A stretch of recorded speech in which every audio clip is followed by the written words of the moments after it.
Exodus 34. A new copy of the covenant. Then the Lord told Moses, "Chisel out 2 stone tablets like the first ones. I will write on them the same words that were on the tablets you smashed. Be ready in the morning to climb up Mount Sinai and present yourself to me on the top of the mountain. No one else may come with you. In fact, no one is to appear anywhere on the mountain. Do not even let the flocks or herds graze near the mountain." So Moses chiseled out 2 tablets of stone like the first ones. Early in the morning he climbed Mount Sinai as the Lord had commanded him, and he carried the 2 stone tablets in his hands. Then the Lord came down in a cloud and stood there with him, and he called out his own name, Yahweh. The Lord passed in front of Moses, calling out, "Yahweh, the Lord, the God of compassion and mercy. I am slow to anger and filled with unfailing love and faithfulness. I lavish unfailing love to 1,000 generations. I forgive iniquity, rebellion, and sin. But I do not excuse the guilty. I lay the sins of the parents upon their children and grandchildren. The entire family is affected, even children in the 3rd and 4th generations." Moses immediately threw himself to the ground and worshipped. And he said, "O Lord, if it is true that I have found favor with you, then please travel with us. Yes, this is a stubborn and rebellious people, but please forgive our iniquity and our sins. Claim us as your own special possession." The Lord replied, "Listen, I am making a covenant with you in the presence of all your people. I will perform miracles that have never been performed anywhere in all the earth or in any nation. And all the people around you will see the power of the Lord, the awesome power I will display for you. But listen carefully to everything I command you today. Then I will go ahead of you and drive out the Amorites, Canaanites, Hittites, Perizzites, Hivites, and Jebusites. Be very careful never to make a treaty with the people who live in the land where you are going. If you do, you will follow their evil ways and be trapped. Instead, you must break down their pagan altars, smash their sacred pillars, and cut down their Asherah poles.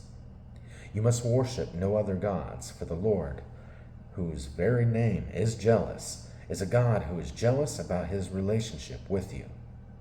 You must not make a treaty of any kind with the people living in the land. They lust after their gods, offering sacrifices to them. They will invite you to join them in their sacrificial meals, and you will go with them. Then you will accept their daughters who have sacrificed to other gods as wives for your sons, and they will seduce your sons to commit adultery against me by worshiping other gods. You must not make any gods of molten metal for yourselves. You must celebrate the festival of unleavened bread. For 7 days the bread you eat must be made without yeast, just as I commanded you. Celebrate this festival annually at the appointed time in early spring in the month of Abib, for that is the anniversary of your departure from Egypt. The firstborn of every animal belongs to me, including the firstborn males from your herds of cattle and your flocks of sheep and goats. A firstborn donkey may be brought back from the Lord by presenting a lamb or young goat in its place. But if you do not buy it back, you must break its neck. However, you must buy back every firstborn son. No one may appear before me without an offering.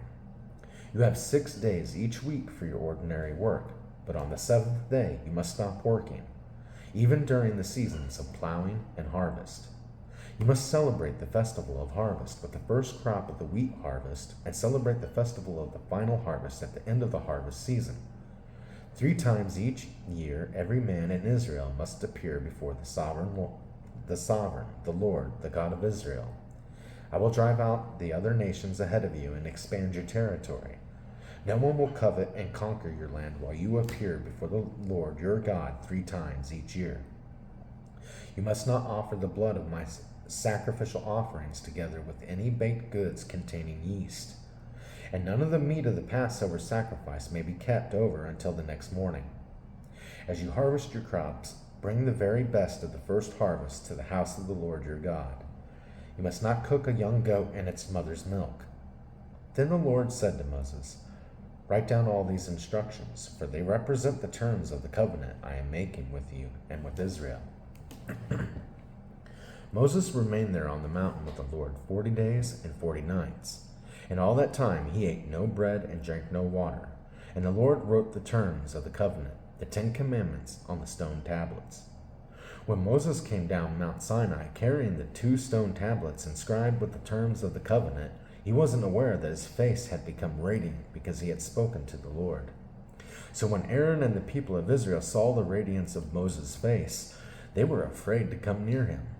But Moses called out to them and asked Aaron and all the leaders of the community to come over, and he talked with them.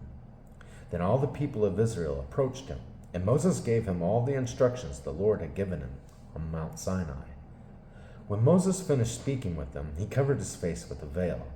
But whenever he went into the tent of meeting to speak with the Lord, he would remove the veil until he came out again. Then he would give the people whatever instructions the Lord had given him, and the people of Israel would see the radiant glow of his face. So he would put the veil over his face until he returned to speak with the Lord.